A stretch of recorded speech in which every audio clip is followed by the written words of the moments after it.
man la Mbaye Leye secrétaire général ASC Pencum Daagu Kakalam. lu waral seen woote bi. waaw woote tey bi li ko waral mooy leeral suñu diggante ak ASC bi nga xam ne moom mooy ASC Lagrette Ba te ci biir compétition bi suñu borom dogaloon ñu daje ñu nag ñoom en demi-finale départementale yàlla dogal mu gagné ñu par tir au but mais après match bi ñu déposé woon une évocation bi nag ñi nga xam ne ñoom ñoo ŋànk tout ce qui est organisation au niveau des mouvements navétanes ñu jébbal leen ko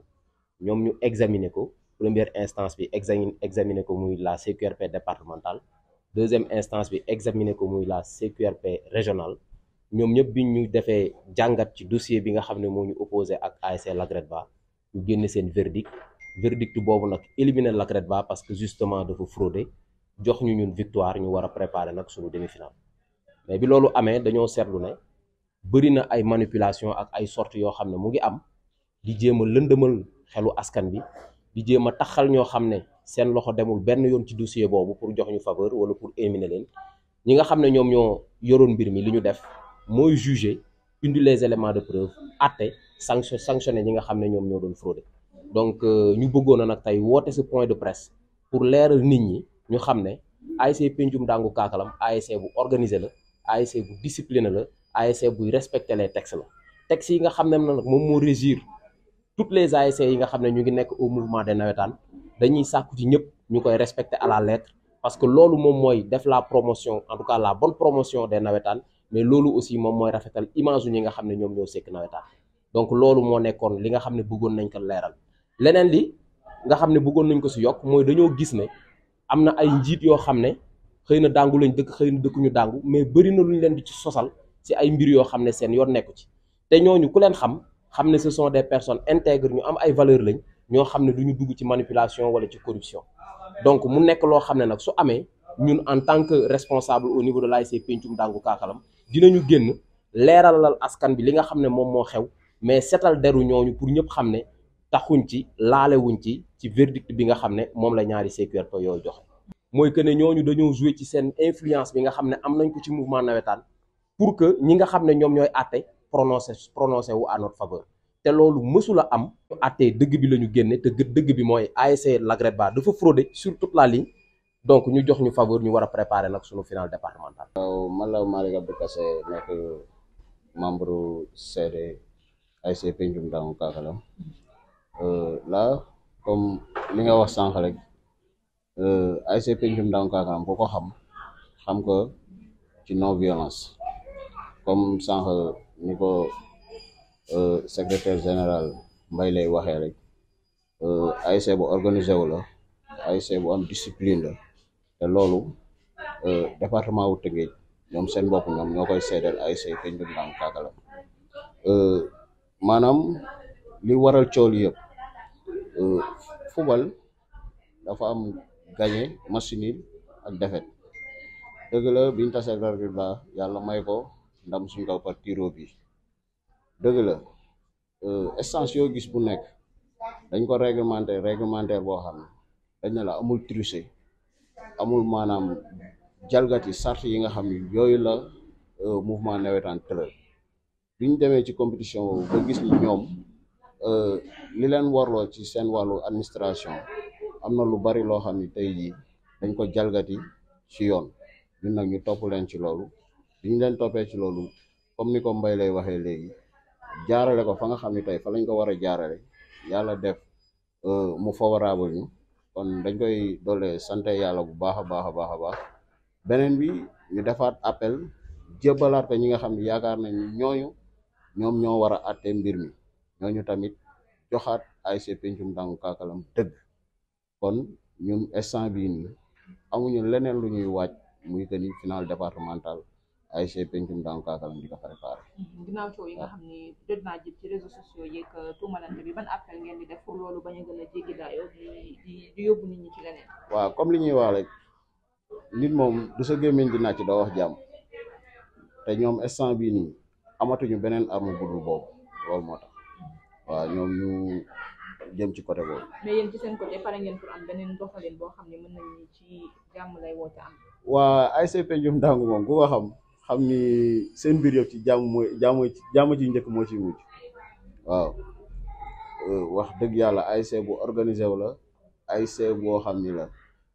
département wu Tëngéej ñoo koy seedeel comportement bi nga xam ni tey jii stade Ngalandou Diouf boobu bii nii moom la fi am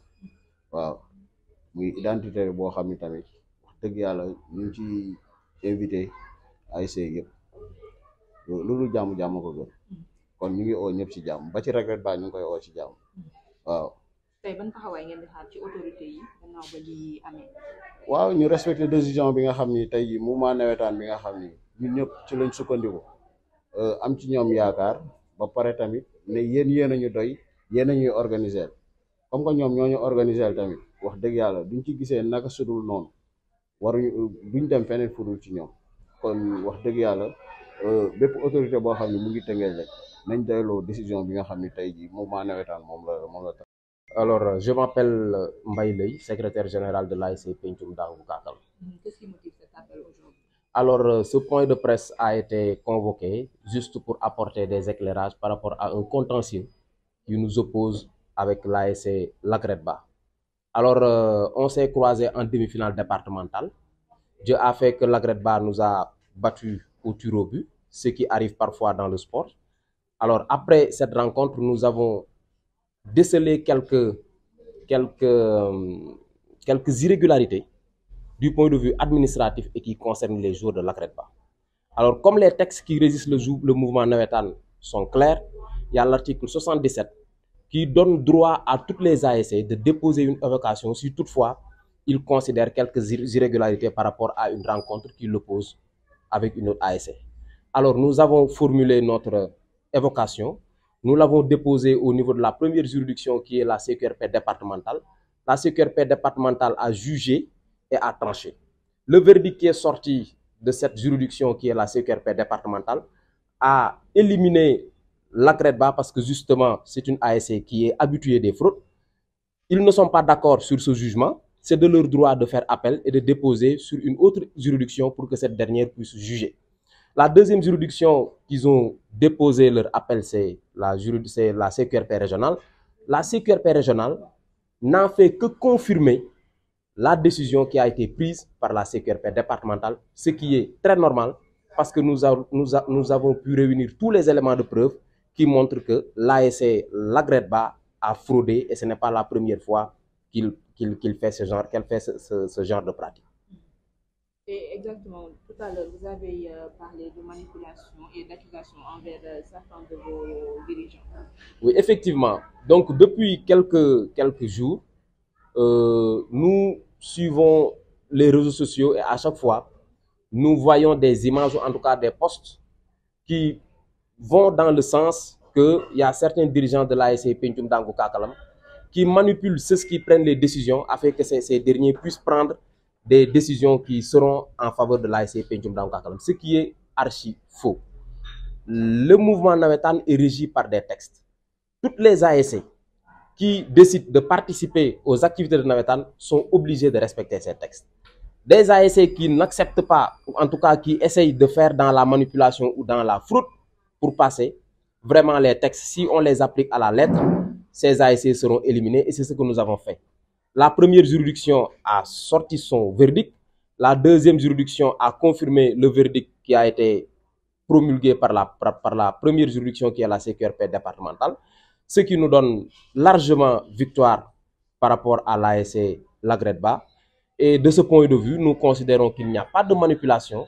qu'il n'y a pas d'influence. Ce que les responsables du mouvement nawetaan ont fait, c'est tout simplement d'appliquer les textes et l'application de ces textes a fait qu'aujourd'hui, nous sommes qualifiés en finale et c'est cette finale que nous sommes en train de préparer. Alors, ce point de presse également a été convoqué pour éclairer la lanterne des Rufisquois par rapport à cette situation qui vraiment commence à prendre une tournure qui ne dit pas encore son nom.